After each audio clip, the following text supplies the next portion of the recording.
Good morning. I want to welcome everyone to the committee.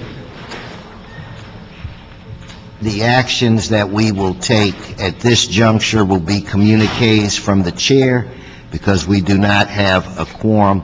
I do anticipate that by committee's end we will have one.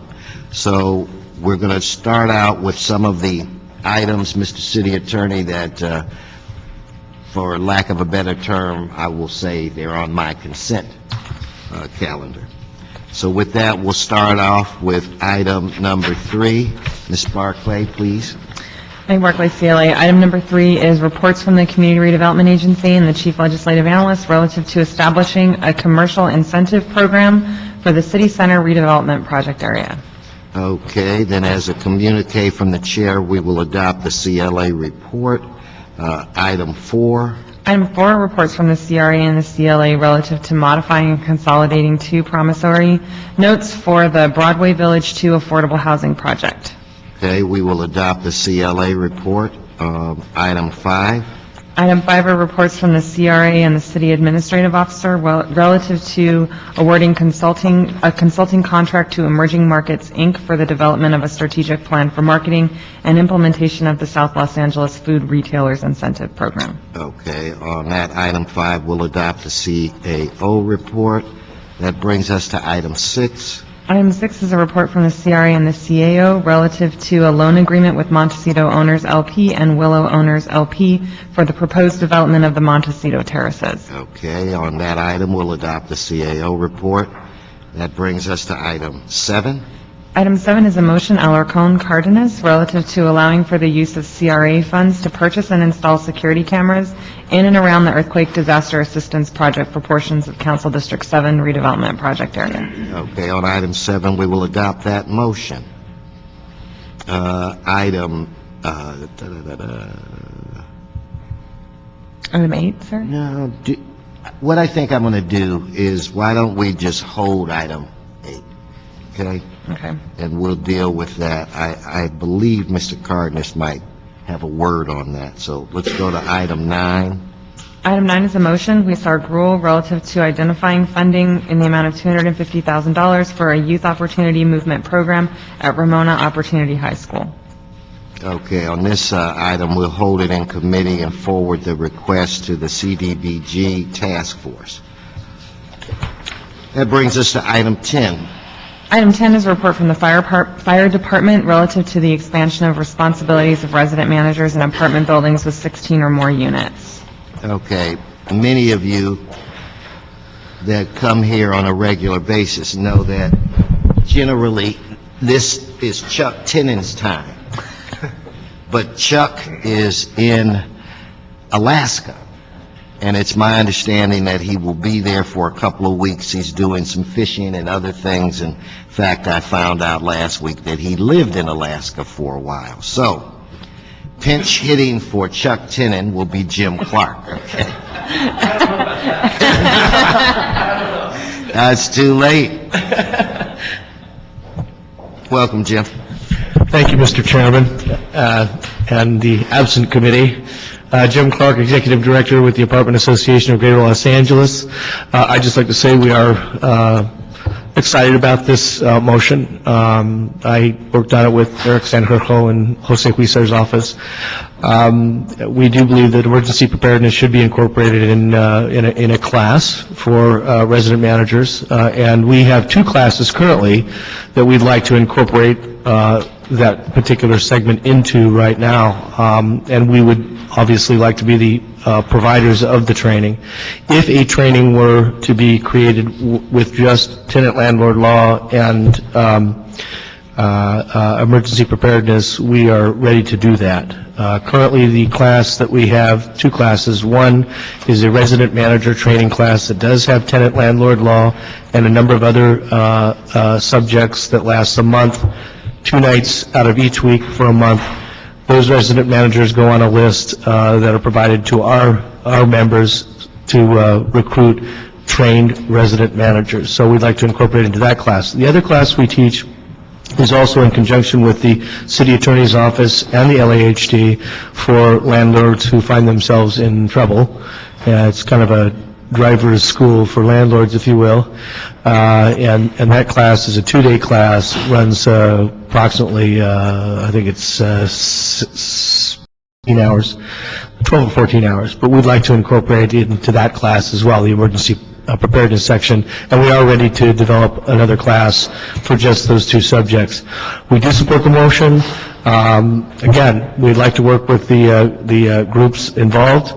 One last thing, I think it mentions that the resident manager's name be posted in the building. We'd rather just have the resident manager unit number be posted, not the individual's name. That would be the only change I'd like to see. Thank you. Now, Jim, why? Because of the resident manager changes, or? Well, no, the motion would require that any change in the resident manager, that name be registered with the fire department. We have no problem with that, but a lot of resident managers would rather not have their names listed, but it would be okay to have the unit number, if you will. Just that, I guess it's a privacy thing. This is just communication that I've had from my members. Okay, let me ask Meg, what are your thoughts on that, or Andrew?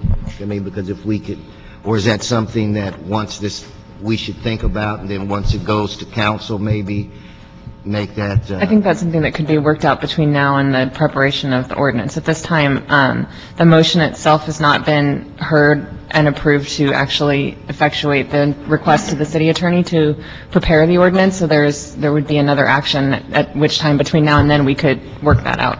Okay, then it's a good thing you brought it to our... Okay, and I think the housing department has some concerns too that we'd be willing to talk about as well. Okay, thank you. Thank you. Okay, to the commissioners that are here, so on item 10, we'll note and file the fire department report, but to the commissioners that are here, in fairness to you, I'm trying to wait a moment or two, because I know that I have members, I believe, that are moments away, so don't think that I'm not sensitive to your time. I'm just trying to have another committee member here when we afford you the opportunity to speak. So I wanted to make that announcement. So why don't we deal with I think it's item 11, if you would read the item. Item 11 is a motion, Alarcon Smith Rosendahl, relative to increasing rental protections for mobile home park tenants. Okay, we've just been joined by Mr. Reyes, and I think what we'll do is we'll still deal with item 11, and do we have department people prepared to come forward? Good morning, my friend. It's good to see you. Good morning, Chairman Weston. Good morning, Councilman Reyes. I just wanted to give you a little bit of a background again on mobile homes, which is an item that we dealt with in last year and has come forward here in a different context. First off, the rent stabilization ordinance provides that mobile homes are subject to the ordinance if they're located in parks which have a permit to operate, first issued by the State Housing and Community Development Department prior to February 10th of 1986. So it's a different date than the typical RSO apartment, which is usually 1979. The mobile home residency law, which is the state law that regulates most issues in mobile homes, exempts mobile homes from local rent control if the rental agreement is in excess of 12 months. So regardless of whether you're in an RSO mobile home park, you can be exempted from RSO protections if you sign a long-term lease. And what this council did last year was to require that tenants be notified and be offered the option of a short-term 12-month lease that would allow them to have the protections of the rent stabilization ordinance. Mobile home leases subject to the rent stabilization ordinance limit the amount of a rent increase to the annual amounts provided under the RSO, which is currently 4%. But also one other thing that is specific to mobile homes, that's that unlike apartment buildings, the RSO also limits the amount the park owner can increase the rent when a new resident moves in. Mobile home parks are subject to vacancy control. And we don't have that with apartment building. If I move out of an apartment building, the next tenant, the landlord can charge them whatever they like. The RSO only allows the owner to increase the rent by the lower of either 10% of the prior rent or any of the rent of any existing comparable same-size site in the park. So that's the lower of those two is what they can increase the rent out when somebody moves out. And the vacancy control provision doesn't apply if the mobile home is permanently removed from the site, so that they bring a brand new mobile home in, they can charge whatever they like. Except if the old mobile home was merely removed for temporary repairs, or one or more of the prior residents will also occupy the new mobile home. So this vacancy control provision is what's asked to be studied by this motion, and by taking a look at the law that exists and recent changes that have occurred in neighboring jurisdictions which also have mobile home rent control provisions. You know, in California, I think it's 6 jurisdictions that have apartment rent control, but over 100 have mobile home rent control. And so we will be taking a look at that in our report back. And as you may know, the state legislature is currently considering a bill, AB 761, which would eliminate the vacancy control provision. So it would make mobile homes like apartment buildings. This council has already gone on record in opposition to that bill.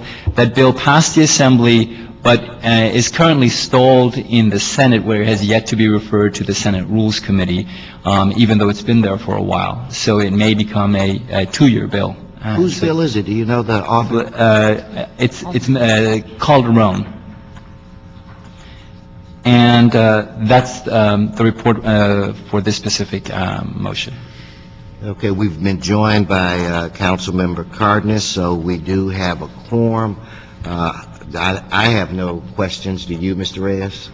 You have that look in your eye. Yeah, I'm kind of astonished by something, but probably already said this. I just want to understand, what's the number in terms of percentage of housing that Right. We're talking approximately 6,000 units that are that are mobile home spaces in the city, about 60 parks, primarily located in the North Valley, although there are some notable ones in the Palisades, in East Los Angeles, and also in the southern part of the city. Would it be fair to say that most of them are adjacent to or near national parks or open spaces? Yes, absolutely. These mobile home parks were located on the outskirts of and far away from other neighborhoods. Of course, the city has filled in and has now surrounded some of these parks, but for that reason, they're located in the northern parts of the primarily located in the northern parts of the valley, away from the traditional major centers of the city. And that does beg the question in terms of infrastructure. They have issues with sewage and drainage and water. Is that relevant to the discussion as to the pressures being built in terms of conditions of these places? The lack of, or the need of, or improving of? Councilman Reyes, as you may know, the regulation and control of code enforcement and meeting those standards is primarily the responsibility of the state HCD, and they're the ones who inspect those parks. And if you recall the fires that we unfortunately had this last year in the valley that affected parks both inside the city and immediately outside the city, it was the state HCD which is responsible for the fire code and enforcement of the fire codes. And there have been several pending bills in the legislature this term to take a look at those issues. So if we follow the implosion of the state budget and the collapse of funding, and this is a state entity, shouldn't we worry about their ability to monitor and maintain these facilities that might not be up to code, given it's their jurisdiction?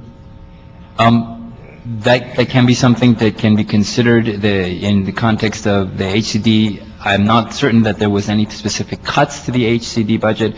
The HCD budget for inspection is actually paid for by a very small fee that recently there was attempts in the legislature to increase the fee in order to provide greater inspection, but that legislation was opposed by the governor and did not move forward. Mr. Chair, part of the report back, could we have a status of the state entity who is responsible for monitoring the conditions of these facilities? My assumption is with the foreclosures and the loss of housing stock and people losing their jobs, that they're going to gravitate to these areas more and more, and what pressures will that bring to the surrounding neighborhoods as well? Okay, let's factor that in as well, committee staff, to have a report back, so we will monitor the ongoing process. Did Mr. Cardenas? Yeah, in that report back, if you could please inform us as to how many inspectors the state does have, and then also have the department tell us how many of them are going to get laid off with this last go-around. I would be very surprised if they had even 1/10 the number of inspectors that they should have. When I was in the legislature, I stumbled on a fact that when I was doing a bill that had to do with labor complaints from employees, found out that Pete Wilson was only allowing that department to have 17 people in the entire state of California to investigate employee complaints. 17. So in essence, I would think that if somebody wanted to sue the state, I think they could win in that particular scenario, saying that the state is delinquent in its responsibilities of investigating those complaints. Because I don't see how anybody can justify 17 inspectors for millions and millions of employees. So that's just one example where don't be too surprised when you get the answer, but we need to know that answer. Okay, then without objection, we'll adopt the motion as amended. So quickly, before you arrived, we handled the consent calendar, which was, I held item 8, Mr. Cardenas, because I was told that you might have Yes, thank you. a question or two, but items 3, 4, 5, 6, 7, 9, and 10 were moved as a communique from the chair. So if there's no objection, Mr. Reyes. Mr. Chair, thank you. On number 5, there's a whole series of actions that, and motions that have arisen from various council members, including myself, and I would hope if part of their report or strategy is to incorporate land use incentives through various clauses and/or directives that speak to using land use, zoning. Okay, let's do it. Let's do this then. Let's extract item 5. Let's vote on all of the others. We'll reopen item 5 and then incorporate those amendments. Is that Right. fair? My question would be if they can refer that to Plum so that can go through those details. We could Yeah. do that. Right. We could do that. So, on all of the items except for 5, because I want to formally to do what we must do, we will consider that action a vote of the committee unanimous. Now, on Ms. Barclay, we will deal specifically with item 5, and I will afford Mr. Reyes to put on the record his requests and amendments. Also, on item 5, Yes, Mr. if Gardner. the staff could give us a response in writing to the members of the committee as to where they're going to get the $50,000, what part of the budget are they going to get that money from? Okay, so let's incorporate that as well. Mr. Reyes, if you would state your amendments. Thank you, Mr. Chair. Essentially, to have this report sent to Land Use and Management Committee, in as much as it deals with land use incentives, zoning impacts, any kind of overlay or strategic land use strategies that speaks to incentives.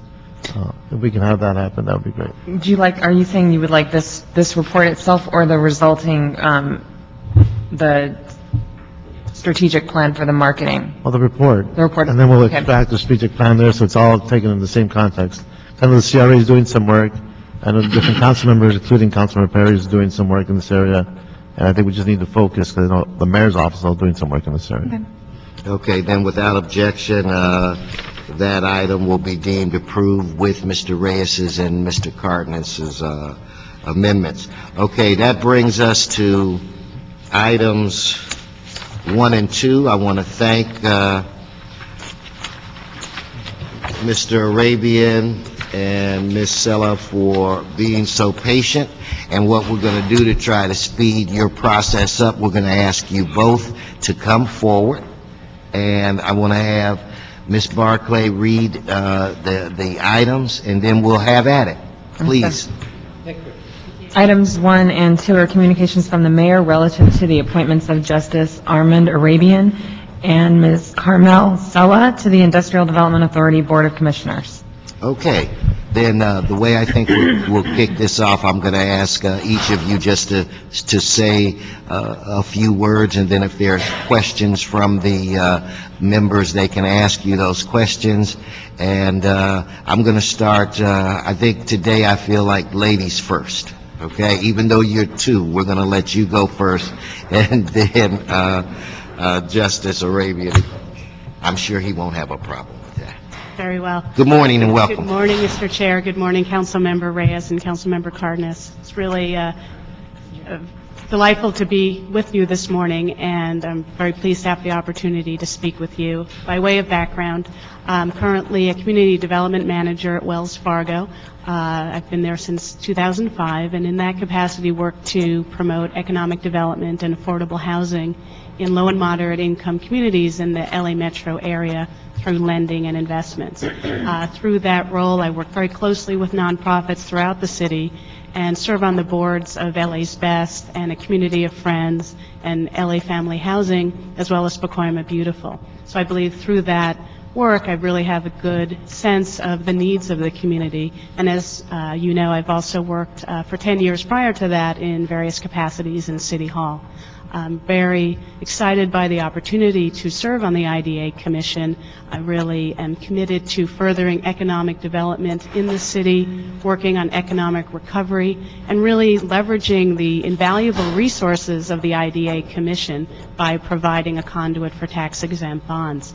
Very much look forward to working with all of you and hearing about your goals. Very much appreciate the appointment and want to thank Council President Garcetti in absentia. And really just want to thank you for this opportunity. Well, you should know something came up, and he did email me to make sure that we took care of you. Justice Arabian? Thank you. Good morning, sir. Welcome. Good morning, members of the council. It's a pleasure being here. Very briefly, I came here from the East Coast. My first job was as deputy district attorney. Wait, where on the East Coast? And speaking to the mic. Long Island, New York. Born on the east side in the Bowery. Okay. Sidewalk kid. After graduating and going to the military, I was an airborne infantry lieutenant. Graduated Boston U Law School, came here, became a deputy district attorney under McKesson at the time, a long time ago. Private practice after that, and then a fellow named Ronald Reagan put me on a Muni court in 72, elevated me in 73 to Superior Court. I was his youngest at the age of 38 at that time. Did that for a while, then a fellow named Duke Majan came by and threw a life preserver to me, and went on to the Court of Appeal over on Wilshire Boulevard for 6.5 years. And then from 90 to 96, I was the 105th member of the California Supreme Court. During those years, 24 long ones, one more as a DA, 25 years of public service, I've come to see just about everything there is. I've been involved in death penalty executions. I wrote one of the leading EIR cases in the state of California, which had to do with a hotel up there in Goleta. If you ever been up to that beautiful hotel up there, Baccara, that's the case that I wrote. Without that happening, there would be no Baccara. It was going to be a Hyatt, but they killed him after 10 or 12 years of fooling around with EIR fights. Anyway, I can't remember all of the circumstances that have to do with the public interest or financing or development that have come through me one way or another. At the present time, at least for about 10 years, I'm a member of the board of directors of First Commerce Bank over there in the Valley, and I'm on the audit committee there. We see a lot of development, obviously, when they come through for loans for building things. I also am president of an arbitration mediation firm, and I've been doing that for about 13 or so years. I've had some publicity cases that were big time. So it's a pleasure to appear here before you, and it will be a pleasure to serve the city that I love. Well, we truly appreciate both of you. willing to sacrifice your time. But Justice Arabian, I did not have the pleasure to meet Governor and President Ronald Reagan, but I do know Governor Duke Majan, and I know him to be an honorable man. He sits on a board with my wife, so over the years I've had an opportunity to develop a relationship with him. And where it relates to Bukhara, that is my absolute favorite place. So whatever you did to help that become a reality, you got my vote, okay? So just know that. Mr. Reyes, I mean, have you ever been there? No. Well, not only is it beautiful, but they have about a half a mile away a golf course named Sandpiper. And I don't know, Mr. Cardenas, you never went. We used to have the Black Caucus retreat there, and we invited other members. Did you ever? No, well, anyway, so it was something we looked forward to on a yearly basis. Now, I can assure you that the Calderon brothers took advantage of their invitation, and they were at every event. But Mr. Reyes, These microphones are on, right? Okay. Mr. Chair, I first want to thank you for your time. I know there's a lot to be asked of you, given all your current roles, and the experience you bring to the table is amazing. My question really has to do with how we see the future in terms of industrial-related areas, in terms of their transitions that they are experiencing. We have this tug-of-war between, is it residential, we have more commercial, how to preserve the industrial. Simultaneously, you have this incredible riverway that we have been investing in and seeing how we can create a transformative policy that essentially allows us to create more compatibility with different uses. So my question to you is, in the field of industrial uses, are you familiar with the type of industries or businesses that can be compatible with residential and commercial, that can be compatible with open space, and looking at the wetlands and natural habitats as anchors as we go through this revisioning of the Los Angeles River corridor, because most of our industrial land does lie through that corridor. There's a big a large amount of industrial space in the valley as well.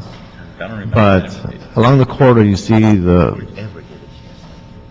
a large amount of acreage there. Just give me your impressions on that, or is that even in your radar? Is that something you're willing to investigate? Those are the types of concerns I would have, and just want to get your feedback on that.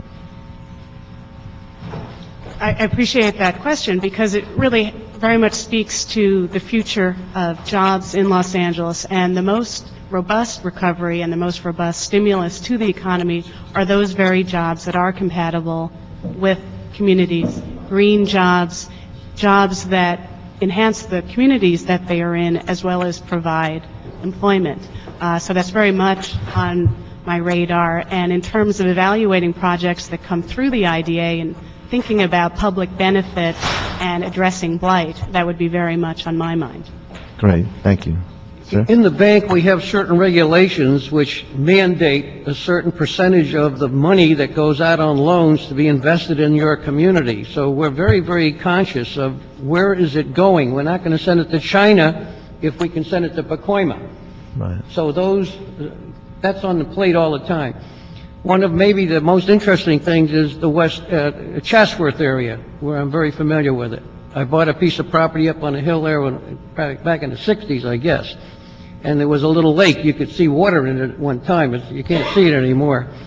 But I'm involved with the courthouse. They put my name in the hallway up there in Chatsworth, and I love that area. But that's an example of what has happened to the San Bernardino Valley in the time that I've been there. Chatsworth was Deersville. I mean, there was nothing out there. You go out there now, you'll see industrial buildings. You'll see major development going on, and it looks beautiful.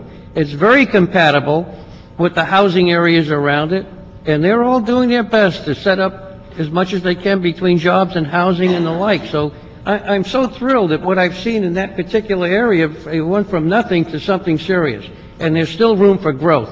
Unfortunately, people didn't know where Chatsworth was until 25 souls had to give up their lives. But now they know where it is. But that's just a great example of how the community has developed in every way. And I think the notion of permeable surfaces, green rooftops, how you decrease the heat footprint that comes from this city, and how it allows us to look at creative approaches to generate oxygen and to cool down the atmosphere.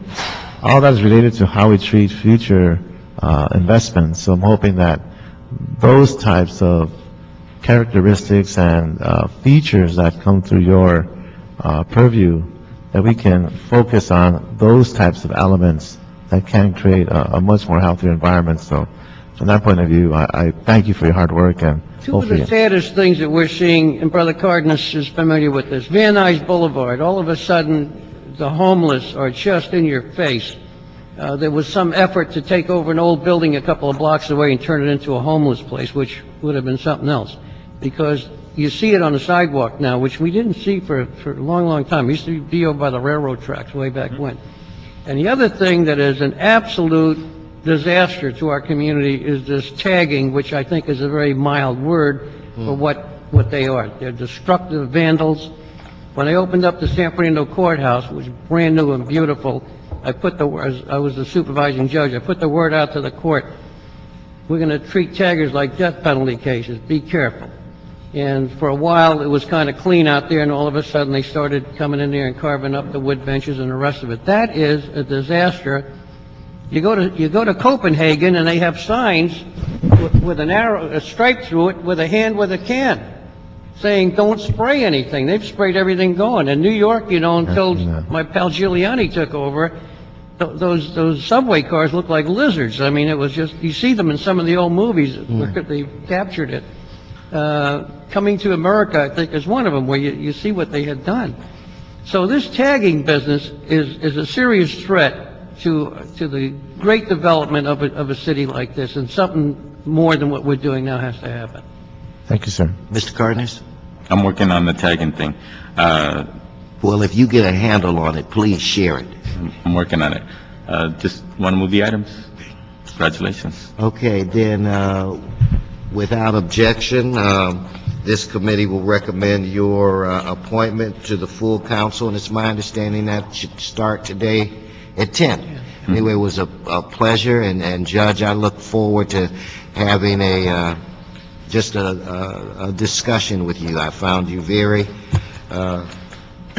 exciting, and given all of the names that you've been associated with, I can tell that you've been a card-carrying Democratic liberal for a long time. There are days when the ACLU would like to have me aboard.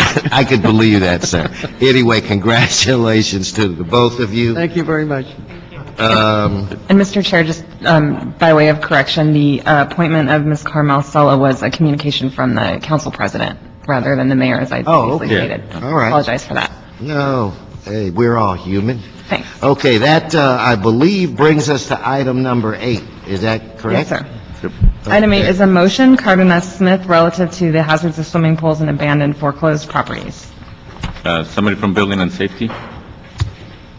Mr. Cardenas, the And/or show is the attorney, yours. Anybody who can shed some light on this? Thank you, Mr. Chairman. I'll be quick and straightforward. I'll ask all of my questions all at once. I think you'll get the feel for what I'd like this committee to understand. In the San Fernando Valley, we've been having over 100-degree weather for close to 10 days straight. This gives an example of how hot it gets. An abandoned pool will turn green in just a matter of days. If it's not secured, the children could lose their lives by, unfortunately, falling into those pools and nobody knows they're there. Things like that do happen. But thank God it appears that the city of Los Angeles does have a tremendously quick response time when we do, in fact, when we're notified of an abandoned home, especially with all the foreclosures going on, it's happening more and more. So my questions to all of you is, What is our typical response time? How quickly can and do we get out there as often as possible when we do get the call? Who does the public call? How does the public know who to call? Where are they calling in order to notify us so that we can get out there and check out the scene and secure the property if necessary, and then also to drain the pool if it appears to be abandoned and we can't get a hold of the owners? And then the third question is, when it comes to the owners, it's my understanding we can fine them up to $1,000 a day for such nuisance. And if that's the case, what kind of discretion do we utilize? I can only imagine if we have an owner that we finally find them after maybe 10 days and they rip up the document and say, get off my property. I'm all in favor of fining them $10,000 a day or possibly more if legally possible. But if you get an owner who you do get a hold of them, they are cooperative, et cetera, what kind of discretion do we use when it comes to the fine? Those are my questions. Dave Lar with the Department of Building and Safety. Good morning, council members. First of all, when Building and Safety takes on a complaint, for example, because our Code Enforcement Bureau within Building and Safety is complaint-driven for the most part, we look at swimming pools as a top priority insofar as how we handle that. So once we get the complaint, we will immediately have an inspector go out, depending on the circumstances and whether or not there's, somebody sees kids in the pool or something like that, they could be deployed immediately or within 24 hours. If we find that there is, and establish that there is an imminent hazard, then we will move forward immediately with orders to comply. In most cases, when we issue orders to comply, they're usually 30-day turnaround dates. In those circumstances, we can basically shorten that to, 24 hours, 48 hours, 50, 72 hours, depending on the circumstances. We try to monitor that as quickly as possible. If we find also that there's another health hazard, the pools are green, there's mosquitoes, things like that, we'll send a referral over to the county health department because they can cite on that particular issue. So again, the response time can vary, but we do take pools very seriously. There was another item in the motion as well that indicated about the kind of outreach that is out there. About a year ago, myself and a gentleman from the fire department, we reported to the Public Safety Committee, and the fire department had indicated that they have a public outreach on pool safety. And the types of barriers and devices that you need to make sure that that safety is implemented and to mitigate any potential problems. So the fire department has done that kind of outreach. Building and Safety currently, due to current resources, does not have that type of outreach mechanism because we would have to have our inspectors, attend various events at different times, and right now our overtime fund has been cut down quite extensively. As a matter of fact, excuse me, in this last budget, from last year we started out with approximately about 140 inspectors, and then during this current year's budget we're down to 100. So that's quite a chunk that has been taken out, relatively speaking. But we're still able to find a way to get people out within the same day or within 24 hours. Absolutely. Again, we still see that as a high priority. So right now, how does the public, a nosy neighbor, how do they let the city know that there's a problem? Well, there's several methods. They could call 311, and the item will be referred over to Building and Safety.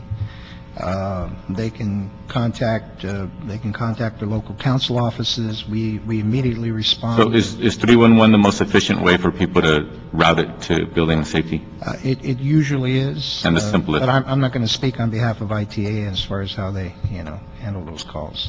Okay. Well, one of the things that I'd like to make sure that Building and Safety does is that you remind ITA how important it is and how ready and willing the department is to get those calls and to get out there as quickly as possible.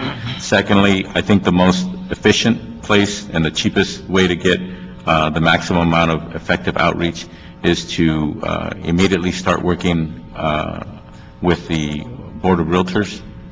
And because the realtors are out there scouring the communities, and without question, they'd be more than happy to pull up in front of a property when it's abandoned and then notify the authorities that the gate's open, it appears to have a pool. Realtors just do that. When they see an abandoned home, that's potential money for them. They're going to call, find out who owns it, find out if they want to sell it, et cetera, get the listing, et cetera. So they're doing all the work for us.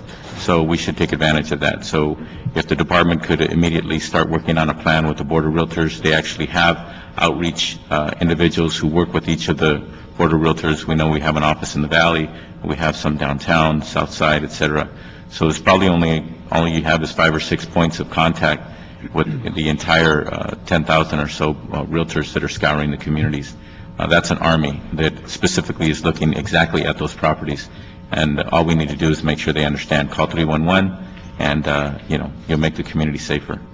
When it comes to the fines, what kind of discretion do we use on the fines?